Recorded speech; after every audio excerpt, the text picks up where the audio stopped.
무교절의 첫날에 제자들이 예수께 나와서 이르되 유월절 음식 잡수실 것을 우리가 어디서 준비하기를 원하시나이까?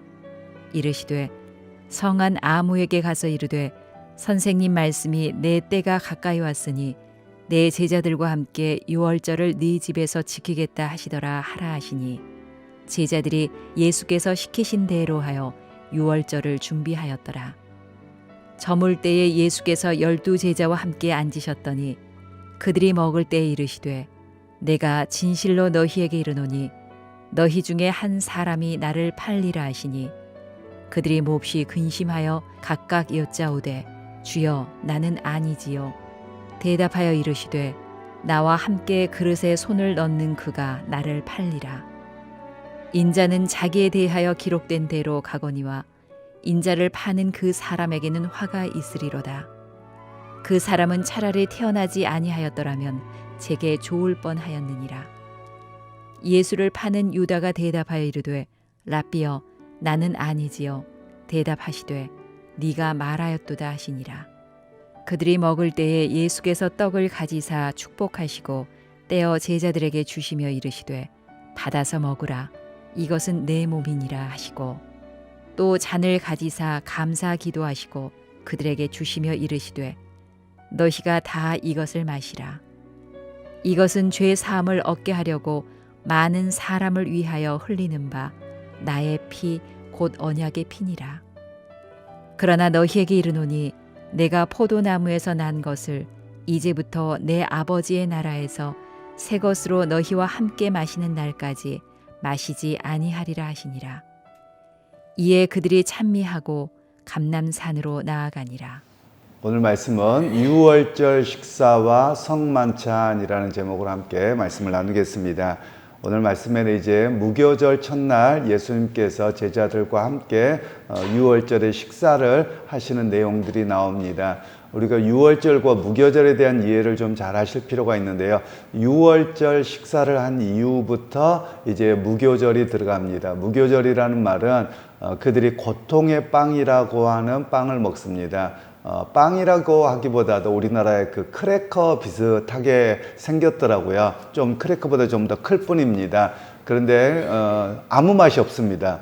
소금도 안 들어가 있고요. 그래서 정말 먹기 힘든 그런 빵입니다. 그래서 고통의 빵인데 이 의미가 무엇이냐면 유월절 식사는 하나님께서 이스라엘 백성들이 출애굽할 당시에 양을 잡아라. 그래서 양을 잡아서 양고기를 먹고 그 양의 피로 문설주를 발랐지요. 그때 죽음의 사자가 이스라엘 백성들의 집만 빼놓고 나머지 모든 초태생을 다 죽이는 그런 10번째에 바로에게 베풀었던 재앙과 관련되지요. 그러면서 그 의미가 무엇이냐면 유월절은 너희 백성을 피뿌림을 통해서 죽이지 않고 구원했다. 이런 의미를 가지고 있습니다.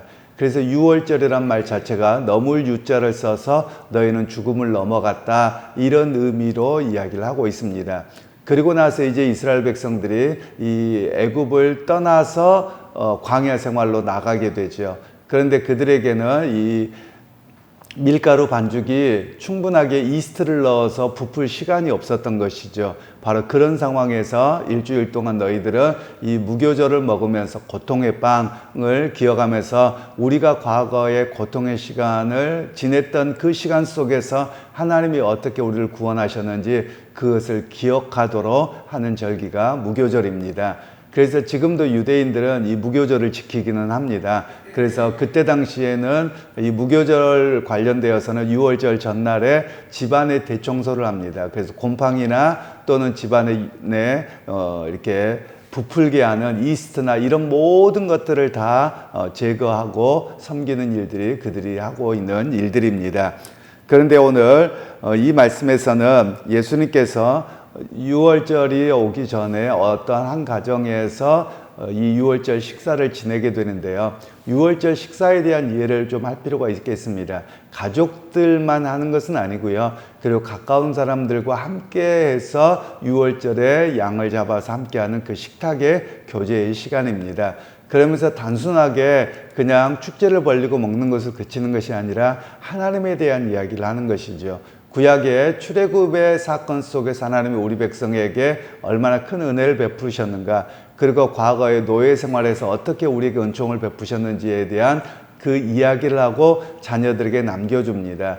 그리고 나서 그들은 유월절의 기쁨의 노래와 찬양을 부르는 것이 일반적인 모습이었습니다. 그런데 그 가운데서 주님께서 그들과 함께하면서 당신이 유월절 양으로 오실 것을 이야기하면서 식사를 마칠 어간에 빵을 들어서 말씀하시기를 이것은 너희를 위하여 내가 찢는 나의 몸이니 받아 먹으라 말씀하셨고요. 그리고 포도주를 들어서 이것은 너희를 위하여 흘리는 피 곧 언약의 피니 받아 마시라 말씀하셨습니다. 사실 오늘날 한국교회는 이 성찬에 대한 이해가 많이 좀 부족합니다.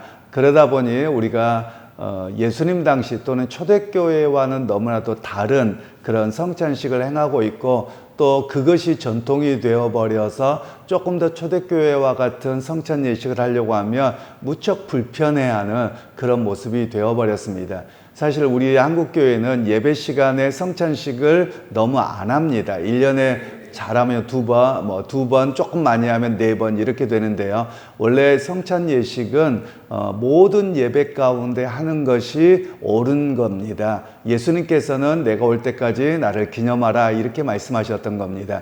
그리고 성찬 예식이 사실은 예배 시간으로 바뀌어져 가면서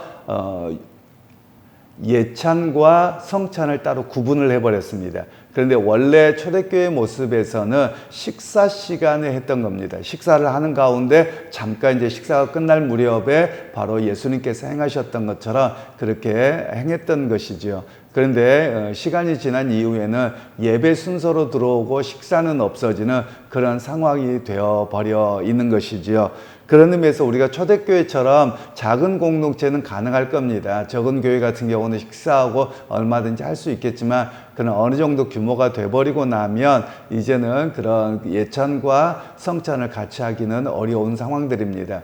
그럼에도 불구하고 교회의 역사에서는 성찬에 대한 바른 이해가 있어야 됐고, 또 그 성찬을 통해서 예수님의 구원하심에 대한 고백이 있어야만 하는 그런 시간이라고 할 수 있습니다. 사실 한국교회의 성찬 예식은 빵을 전부 다 잘라놓고 합니다. 그러다 보니 좀 교회의 공동체성을 잃어버립니다. 잔도 마찬가지지요. 그런데 예수님께서는 하나의 빵에서 떼어주셨고요. 그리고 하나의 잔으로 마셨습니다. 그 의미는 바로 너희가 따로따로가 아니라 하나의 빵을 먹고 그리고 하나의 잔을 마시는 한 가족 공동체요, 한 생명 공동체이다 라는 것을 말씀하는 내용들입니다. 그런데도 불구하고 외국 교회들이나 또 깨어있는 교회들 같은 경우는 사실 빵을 잘라놓지 않고요, 빵을 하나에서 떼어 먹습니다. 그리고 잔을 똑같이 쓸 수가 없으니까 빵을 하나의 잔에서 찍어서 먹는 그런 일들을 오히려 더 초대교회에 가까운 성찬 예식이라고 할 수 있습니다. 그런데 우리가 종종 이런 경우들이 많이 있습니다. 원래 원형의 모습에서 우리는 많이 변형이 되어져 있습니다. 그러면 원형의 모습을 찾아가려고 하면 변화되어져 있는 오랜 것이 오히려 옛 것을 비난해버리는 이런 상황들이 벌어지는 것 같습니다. 예를 들면 제가 성찬 예식을 과거처럼 좀 더 하려고 하면 오늘날 우리는 이렇게 하는데 왜 그렇게 해요? 하고 문제를 삼아버리는 이들이 의외로 많더라라는 겁니다. 그래서 우리의 좀 유연성이 필요합니다. 왜냐하면 좀 더 어떻게 초대교회와 같은 그런 성찬 예식과 그 의미를 갖고 할 것이냐, 그것에 대한 좀 더 깊은 이해가 우리에게 필요한 내용들입니다. 그러면서 오늘 성찬 예식 그 자체는 예수님께서 구약의 유월절과 연관되어서 바로 너희를 구원한 하나님에 대한 은혜를 기억하고 생각하고 고백하는, 그리고 세상의 것에 생명이 있는 것이 아니라 예수님의 살과 피를 먹는 그 상징의 의미를 통해서 하나님께서 공급하시는 생명의 역사를 먹고 살아갑니다. 이런 고백이 있는 것이 바로 성찬 예식이어야 함을 우리에게 말씀합니다. 그러면서 이제 예수님께서 이렇게 성찬을 성만찬이라고 합니다만, 이 성만찬을 진행하면서 너희 중에 하나가 나를 팔리라고 말씀합니다. 그랬더니 제자들이 다 돌아가면서 주님, 나는 아니죠, 나는 아니죠 이렇게 이야기합니다. 그랬더니 예수님께서 내가 빵에 그릇을 넣을 때 같이 넣은 사람이 그 사람이다 이렇게 이야기해요. 그때 마침 가룟 유다가 손을 넣지요. 그러면서 가룟 유다도 나도 아니죠 이렇게 이야기를 하는 겁니다. 사실 마음에 찔렸을 법하는데도 불구하고 자기도 아니라고 하는 그런 내용들이 오늘 본문에 나옵니다. 그때 예수님께서 네가 말하였도다 라고 이야기를 하지요. 그러고 나서 예수님께서 이제 그들에게 성찬을 행하셨던 내용들이 나옵니다. 이걸 통해서 우리에게 말씀하고 있는 것은 사실은 죄 짓는 사람, 배신자 이런 사람들도 마음에 찔림에도 불구하고 속마음이 훤히 보여도 똑같은 일은 행하더라 이런 이야기를 우리에게 말씀을 하고 있습니다. 그러면서 오늘 주님께서 이 성만찬을 행하실 때 오늘 본문엔 축복하시고 감사하시고 이렇게 되어져 있는데 이 본문은 다 감사 고백하시고 감사 기도하시고 라는 뜻입니다. 그래서 이 감사 기도의 메시지를 통해서 어떤 의미를 깨닫게 하시냐면 예수님께서 오병이어를 행하실 때도 하나님께 감사 기도하시고 그들에게 나누어 주셨다라고 말씀합니다. 바로 그걸 기억하게 하는 겁니다. 그래서 누가 공급자냐? 바로 예수님께서 공급자이십니다 라는 고백이기도 하고요. 또 하나의 고백은 이스라엘 백성들이 출애굽에서 광야에서 만나와 메추라기를 먹었습니다. 누가 공급했습니까? 이스라엘 백성들은 끊임없이 예수님께 시비를 걸 때 모세가 우리에게 주어서 먹게 했습니다 이렇게 이야기를 하거든요. 그런데 성경에서는 아니고 모세가 아니라 하나님이 공급하신 것이거든요. 그래서 오늘 예수님께서 친히 그렇게 표현하심으로써 어떤 이야기를 하냐면 구약의 여호와가 나이며 그리고 내가 공급자였다. 그래서 받아 먹어라. 이렇게 말씀하고 계시는 겁니다. 너희가 광야에서 만나와 메추라기를 공급받아 먹었던 것처럼 이제는 내가 너희의 공급하는 새 생명의 양식을 먹고 살아가야 된다. 이런 이야기로 바로 성찬 예식을 이야기를 하고 있는 겁니다. 사실 우리 한국 교회는 이 성찬 예식에 대한 이해가 너무 부족해서 그냥 하나의 상징, 하나의 기념 이런 의미로만 그냥 끝나버리고 있는 것 같습니다. 그런데 성찬 예식은 바로 주님이 우리에게 생명의 양식을 공급하시는 시간인 것을 우리에게 말씀하고 있는 내용들입니다. 그러면서 이제 예수님께서는 마지막 29절 30절 말씀에는 내가 포도나무에서 난 것은 이제 내가 다시 올 때까지는 마시지 아니하겠다 이렇게 말씀하고 있는 내용입니다. 이 말씀은 하나님 나라가 완성될 즉 주님이 재림하실 그 날까지는 내가 다시 포도에서 난 것을 먹지 않겠다 이렇게 말씀하고 계시는데요. 이 말씀은 하나님 나라가 완성될 그날의 축제의 자리에까지 내가 이렇게 먹지 않겠다 이런 의미로 말씀합니다. 우리가 보통 하나님 나라에 대한 이해를 잘 할 필요가 있습니다. 하나님 나라라는 말은 예수님께서 오심으로 하나님의 나라가 시작되었습니다. 그래서 하나님 나라는 진행 중입니다. 아직 완성된 것은 아닙니다. 언제 완성되느냐? 예수님이 재림하실 때 하나님의 나라가 완성됩니다. 그러면 예수님이 재림하셨을 때의 그 하나님 나라의 그 천국의 잔치가 벌어지는 그 상황을 이야기를 하시면서 바로 그날까지 내가 마시지 않고 너희를 기다리겠다 이런 의미로 말씀하고 계시는 내용입니다. 그러면서 오늘 우리 본문에서 이야기하는 메시지는 이런 겁니다. 배신자들이 어떻게 하느냐? 똑같은 이야기를 합니다. 나는 절대 안 해요. 우리가 잘 구분할 수 있어야 된다라는 이야기를 하는 겁니다. 우리가 믿음 생활하면서도 우리가 겉으로는 이야기할 수 있지만 자기 자신은 압니다. 그리고 메시지가 주어졌을 때 우리는 어떤 모습을 가져야 되냐면 회개자의 모습을 가져야 됩니다. 사실은 자기 자신은 알거든요.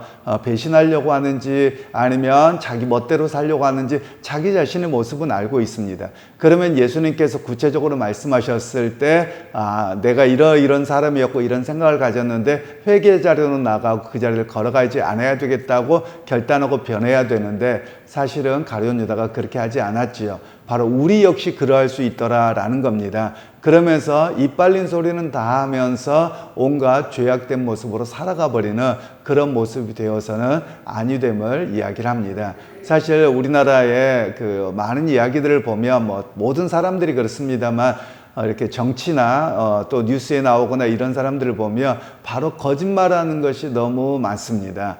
입에서는 방금 그런다 그래놓고 뒤돌아서는 딴소리하고 엊그저께 한 소리는 또 딴소리 다른 의미라고 이야기를 하고 사실 이런 것은 정직하지 못한 사회이죠. 그러다 보니 우리 모두가 다 아픔을 경험하고 있는 듯합니다. 그러나 그리스도인들은 어떻게 해야 됩니까? 하나님이 눈 시퍼렇게 뜨고 보고 계십니다. 그리고 하나님이 직접 들으십니다. 그러기에 우리가 하나님 앞에서의 삶을 살아가는 겁니다. 정직하고 바른 모습으로 살아가야 되죠. 그런데 양심에 화인 맞은 사람들은 금방 이 말해놓고도 뒤로 돌아가서 거짓말하는 그런 내용들이 얼마나 많은지 모르겠습니다. 그래서 우리가 양심에 화인 맞은 자가 아니라 하나님 앞에서 양심이 깨어있는 사람으로 살아가야 됨을 오늘 성경은 말씀하고 있는 것이지요.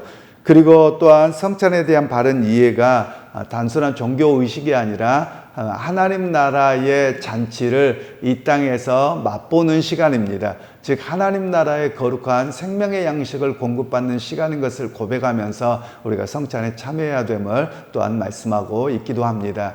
그래서 오늘 말씀들을 잘 기억하시면서 여러분이 교회에서 성찬에서 행해질 때 하나님의 생명의 양식을 공급받습니다. 이 고백이 있기를 소원하고요. 또한 여러분의 삶 속에서 하나님 앞에서 정직하고 거룩함으로 오늘 하루도 살아드리는 그런 믿음의 성도들이 되기를 주님의 이름으로 축복합니다.